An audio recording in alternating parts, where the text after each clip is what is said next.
ఈరోజు నేను చెప్పాల్సినటువంటి బైబిల్ గ్రంథములో ఉన్నటువంటి 6వ పుస్తకం యెహోషువ గ్రంథం. చెప్పండి, ఏంటది? 6వ పుస్తకం. 5 పుస్తకాలు అయిపోయాయి.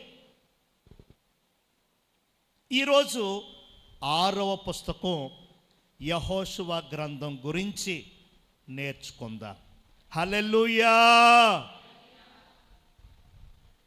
నేను 3వ పుస్తకం అప్పుడు ఒక విషయాన్ని నేను మీకు జ్ఞాపకం చేశాను. 3వ పుస్తకము లేవియ కాండము, చాలా ప్రత్యేకమైనది. 3 అనే సంఖ్య అదొక స్పెషల్ అని చెప్పాను.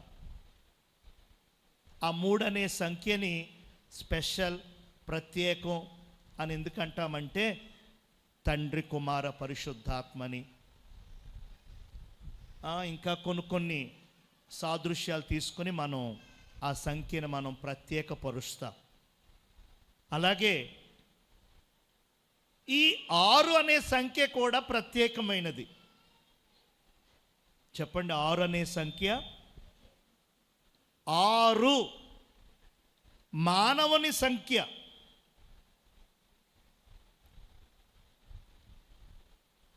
మా పెళ్లి డేటు ఎప్పుడు అని తర్జన భర్జన పడుతున్నారు అయ్యగారు, అలాగే మా నాన్నగారు. ఎప్పుడు పెడదాం, ఎప్పుడు పెడదాం, ఎప్పుడు పెడదాం. నేనప్పుడు చదువుకునేటప్పుడు రాసుకున్నటువంటి ప్రసంగం నోట్స్ని నేను తిరగేస్తున్నాను అన్నమాట. అప్పుడు 6 అనే సంఖ్య గురించి ఒక దైవజనులు వాక్యం చెప్పారు. అది రాసుకున్న, అది ఆ రోజు అనుకోకుండా నా కంట్లో పడింది. 6 గురించి విడమర్చి చెప్పారు. అది మానవుని సంఖ్య. 5 రోజులు దేవుడు సృష్టిని చేశాడు. 6వ రోజున నరుణ్ణి చేశాడు. కాబట్టి నరుని నెంబర్ 6 అని దైవజనులు ఒక ఆయన చాలా బాగా చెప్పారు. ఆ నోట్స్ అనుకోకుండా ఆ రోజు నా కళ్ళ ముందుకు వచ్చింది. చదువుతూ ఉంటే నాకు మనస్సు 6 మీద పడింది. 6 మీద పడింది. అప్పుడు వెంటనే మా నాన్నగారికి చెప్పాను, 6వ తేదీని చూడండి నాన్న అన్న. వెంటనే మా అమ్మ అందుకొని ఆ రోజు అమావాస్య అంది. అమ్మ ప్రేమ, అమావాస్య ప్రేమ. అప్పుడు మా నాన్నగారు అమావాస్య లేదు అని అటు ఇటు చూసి మంచి చక్కగా అందరికి అనుకూలం, ముందు రోజు సెలవు అని చక్కగా 6వ తేదీన నిర్ణయించుదామని అయ్యగారికి చెప్పడం, అయ్యగారు ఒప్పుకోవడం. మరి 6వ తేదీన మరి మాకు మ్యారేజ్ అయితే తర్వాత రోజు చిన్నపాప గారికి, కెనడీ గారికి. కాబట్టి 7వ తేదీ అదే రోజు వచ్చింది, మంగళవారం వచ్చింది.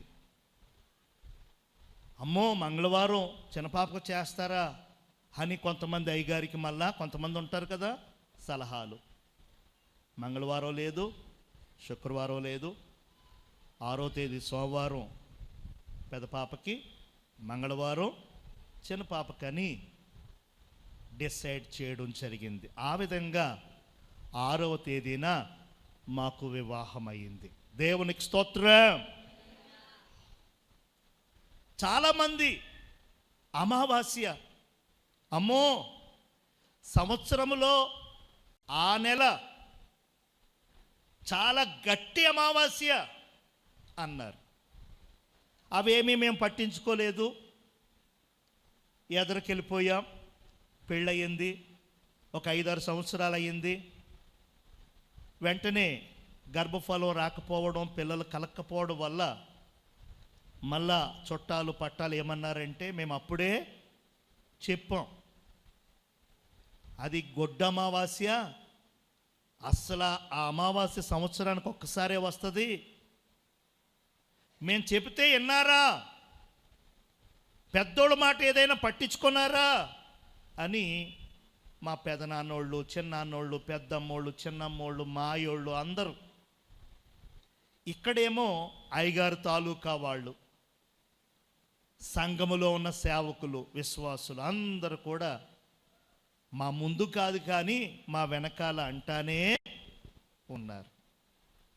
దేవుడు కృప చూపాడు. ఆ నింద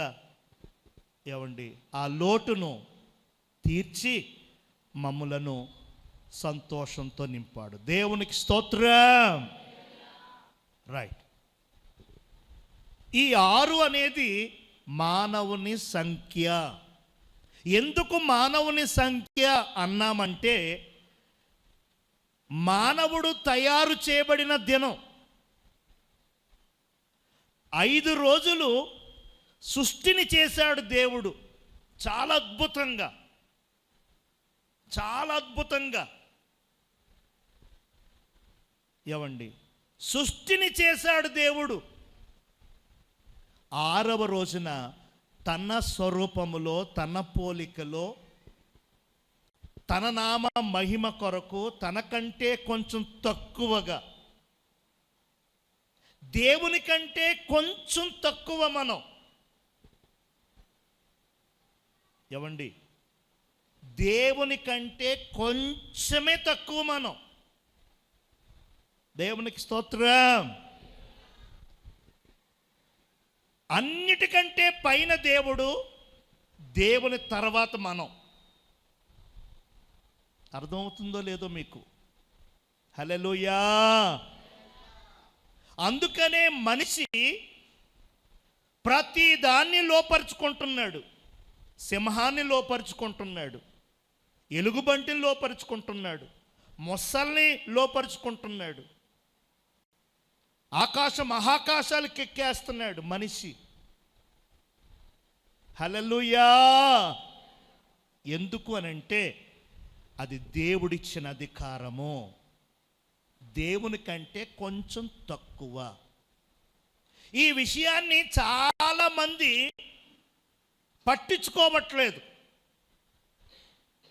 పశువులతోనూ, పక్షులతోనూ, రకరకాల వాటితోనూ పోల్చుకుని వాటికంటే హీనం నేను, వాటికంటే తక్కువ నేను,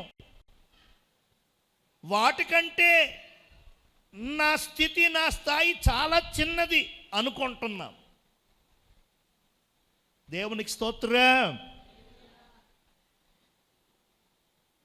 భూజంతువుల్లో ఏనుగు చాలా పెద్దది. దాని రూపం చూసేసరికి మనకి భయం. అయితే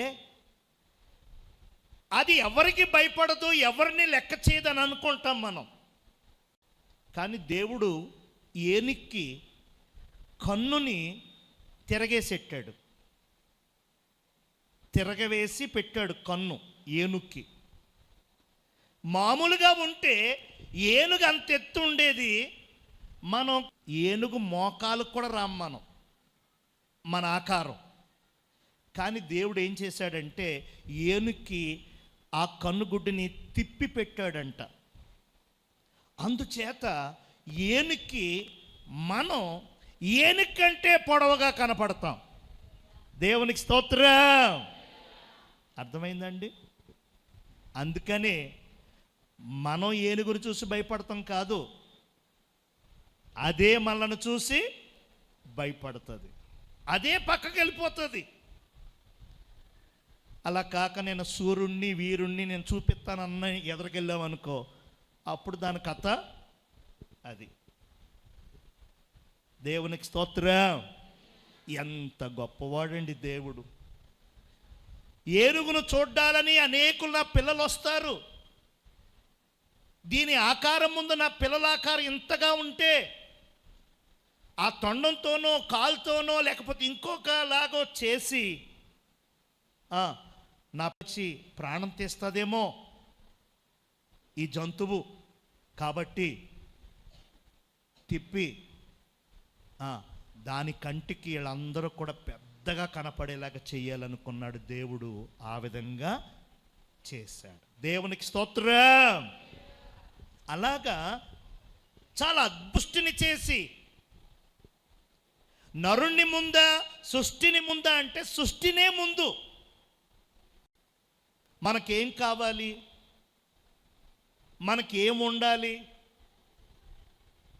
మనకి ఏం అవసరం, మనకి ఏది ఉపయోగం అన్నీ చేసేసాడు. ఫస్ట్ అన్నీ చేసేసి లాస్ట్గా మనల్ని చేశాడు.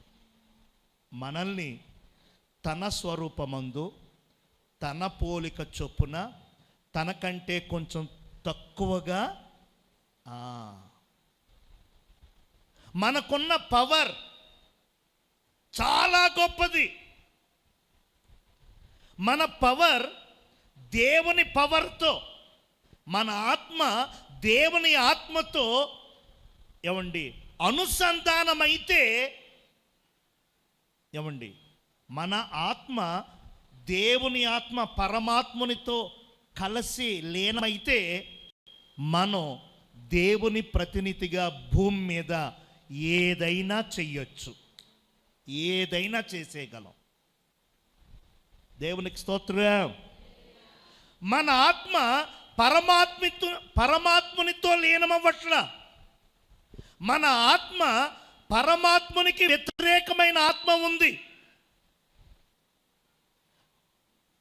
పరిశుద్ధాత్మ దేవునికి విరోధంగా వేరొక ఆత్మ ఉంది.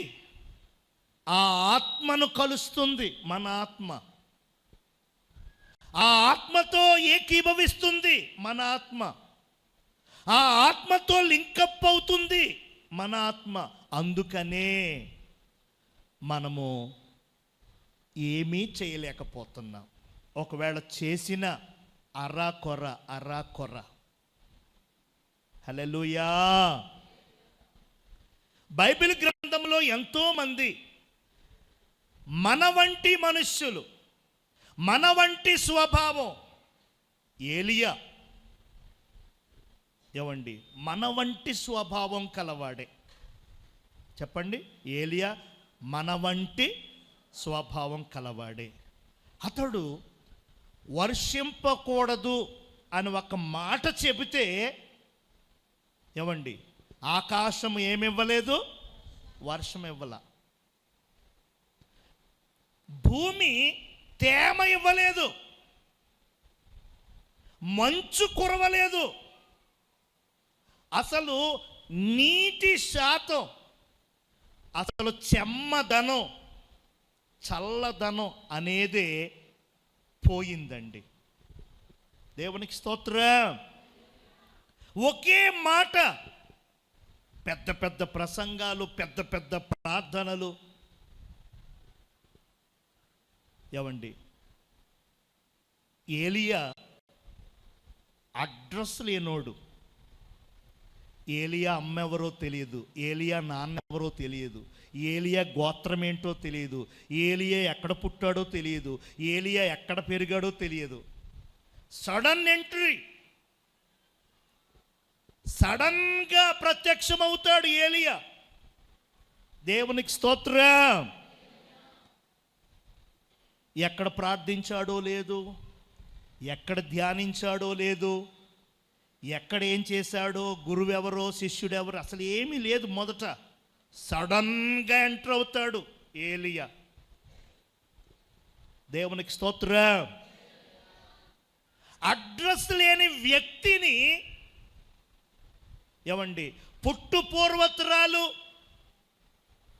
లేని ఎరగని వ్యక్తిని దేవుడు ఒక అడ్రస్ చేసేసాడు. చెప్పండి, ఒక అడ్రస్ చేసేసాడు. అసలు ఏలియా పేరు చెబితేనే హడలన్నమాట. దేవునికి స్తోత్రం.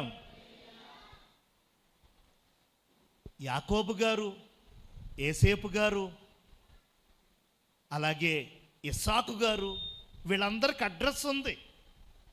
వీళ్ళందరి అడ్రస్ ఎవరు? అబ్రహాం గారు. అబ్రహాము కొడుకు ఇస్సాకు, ఇస్సాకు కొడుకు యాకోబు, యాకోబు కొడుకు ఏసావు, ఏసేపు. ఇలా ఇలా ఒక అడ్రస్ ఉంది. ఏలియాకు అడ్రస్ లేదు. అడ్రస్ లేని అతన్ని అడ్రస్లకే అడ్రస్ చేసేసాడు. దేవునికి స్తోత్రం. ఎందుకనంటే 4 చేతులు 4 కాళ్ళు ఉన్న వ్యక్తి కాదు, మన వంటి స్వభావం కలవాడే. కానీ అతడు వర్షించటానికి వీల్లేదంటే వర్షించటం ఆగిపోయింది. కారణం ఏంటంటే అతని ఆత్మ పరమాత్మునితో లింకప్ అయి ఉంది గనక. దేవునికి స్తోత్రం. 3.5 సంవత్సరాలు తారులెత్తేశారు. 3.5 సంవత్సరాలు ఏడి ఏలియా, ఎక్కడ ఏలియా, అమ్మో ఏలియా. దేవునికి స్తోత్రం. ఏమండి, అడ్రస్ లేని వ్యక్తిని అడ్రస్ చేసేసాడు దేవుడు. ఎక్కడుంటాడు? ఎక్కడున్నాడు? అమ్మో ఏలియా కావాలి, ఏలియా కావాలి, ఏలియా వల్లే మనకి నష్టం, ఏలియా వల్లే ఈ కష్టం, ఏలియా వల్లే ఈ పరిస్థితి అని దేశమంతా ఏకమై ఏలియా ఏలియా ఏలియా ఏలియా ఏలియా ఏలియా. దేవుని కంటే కొంచెమే తక్కువ అండి. మనం కొంచెం తక్కువగా ఉన్న మనం దేవునితో లింకప్ అయి ఉంటే, దేవునితో అనుసంధానమై ఉంటే దేవుడు అద్భుత రీతిగా మనల్ని వాడుకుంటాడు. ఆమేన్ చెప్పండి. బైబిల్లో ఎంతోమంది భక్తులు శూర కార్యాలు చేశారు. బైబిల్లో ఎంతోమంది వ్యక్తులు ఏమండి సూచక క్రియలు చేశారు, మహత్కార్యాలు చేశారు. మరి అప్పుడు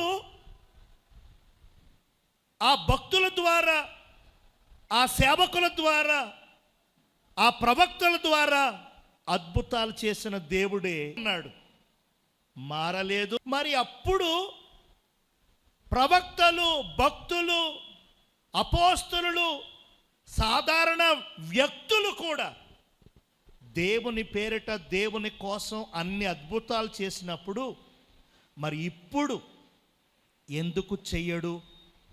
ఇప్పుడు ఎందుకు జరిగించడు? ఖచ్చితంగా ఆయన చేస్తాడు. దేవునికి స్తోత్రం. అద్భుతాలు అక్కడ జరుగుతున్నాయంట, అద్భుతాలు ఇక్కడ జరుగుతున్నాయంట, ఆయన చేస్తే ఎలాగంట, ఈయన చేస్తే ఎలాగంట అనే ప్రచారం ఎక్కువైపోయింది. ఆ మాటలకు మనం చెవియొగ్గుతా ఉన్నాం. ఏమండి, నాకెందుకు చెయ్యడు? నా ఇంట్లో, నా కుటుంబములో, నా సంఘములో, నా పరిచర్యలో ఎందుకు జరగవు ఆ కార్యాలు అని రోషం తెచ్చుకోవట్లేదు, పంతం తెచ్చుకోవట్లేదు. అక్కడ జరుగుతున్నాయంట వెళదాం, ఇక్కడ జరుగుతున్నాయంట వెళదాం, ఆవిడని అడుగుదాం, ఈయన అడుగుదాం, ఆయనకి చెబుదాం, ఈయనకి ఫోన్ చేద్దాం అనుకుని మన శక్తిని మనం గుర్తించక, దేవుడు మన పైన పెట్టిన అభిషేకాన్ని మనం మరిచిపోయి, దేవుడు మనకిచ్చిన గిఫ్ట్స్ని, దేవుడు మనకిచ్చిన తలాంతులని మరచిపోయి, నాకేమీ చేత కాదు, నా వల్ల ఏమీ అవ్వదు, నా వల్ల గడ్డి పరక అవ్వదు, నా వల్ల ఏమీ అవ్వదు అని ఇవే మాటలు అస్తమాను అస్తమాను అస్తమాను ఇవే మాటలు. దేవునికి స్తోత్రం. ఈ 6వ పుస్తకం యొక్క విశిష్టత అదే. అందుకనే మీకు ఇదంతా చెప్తున్నా. యెహోషువ చాలా పిరికి పంద అనకూడదు నేను. ఏమండి, చాలా పిరికోడు, చాలా చాలా చాలా భయస్థుడు. మానవులమైనటువంటి మనం కూడా బాగా పిరికోళ్ళు, బాగా భయస్థులం. అయిన దానికి భయపడతాము, కాని దానికి భయపడతాం. మానవుడు అంటే భయం, భయం, భయం.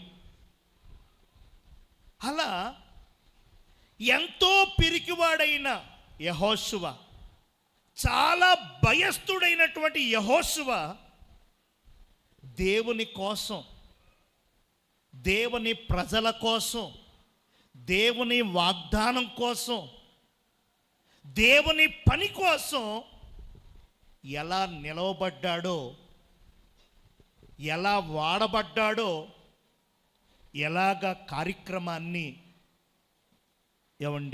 ముగించాడో ఈ పుస్తకం చాలా తేటతెల్లంగా మనకు చూపిస్తుంది.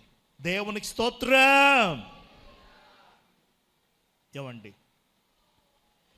మొదటి 5 పుస్తకాలు ధర్మశాస్త్రం. 5 పుస్తకాలు మీకు కంఠస్థమని నేను అనుకుంటున్నాను. ఆ 5 పుస్తకాలు ధర్మశాస్త్రం.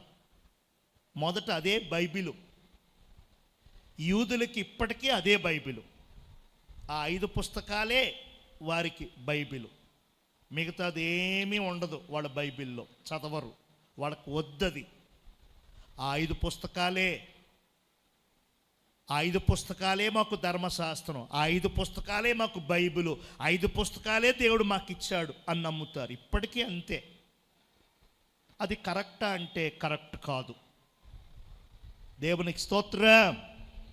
సరే, వారి పద్ధతులు. దేవుడు అబ్రహాముకు వాగ్దానం చేశాడు.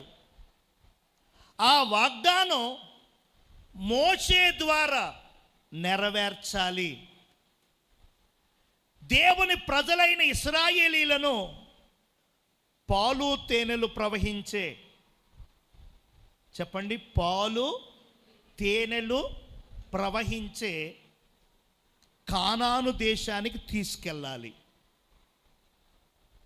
పోయిన సంవత్సరం మేము అక్కడికి వెళ్ళాం.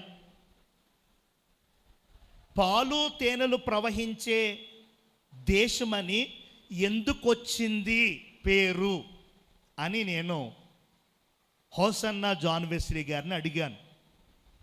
నాకు అనుమానం రాకూడదు, వచ్చిందంటే ఎవరినైనా అడుగుతా. కాళ్ళు పట్టుకుని అడుగుతా, చేతులు పట్టుకుని అడుగుతా, చేతులు కట్టుకుని అడుగుతా.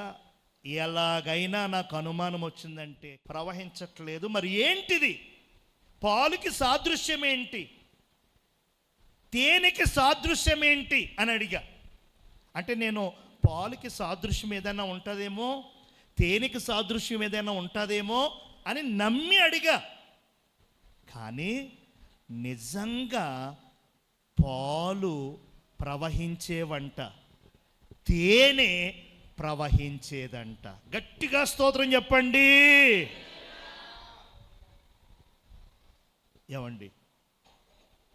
పాపం చాలా ఓపిక తెచ్చుకుని ఆయన బైబిల్ రెఫరెన్స్లన్నీ చూపించి నాతో పాటు ఉన్న అందరికీ చెప్పారు ఆయన.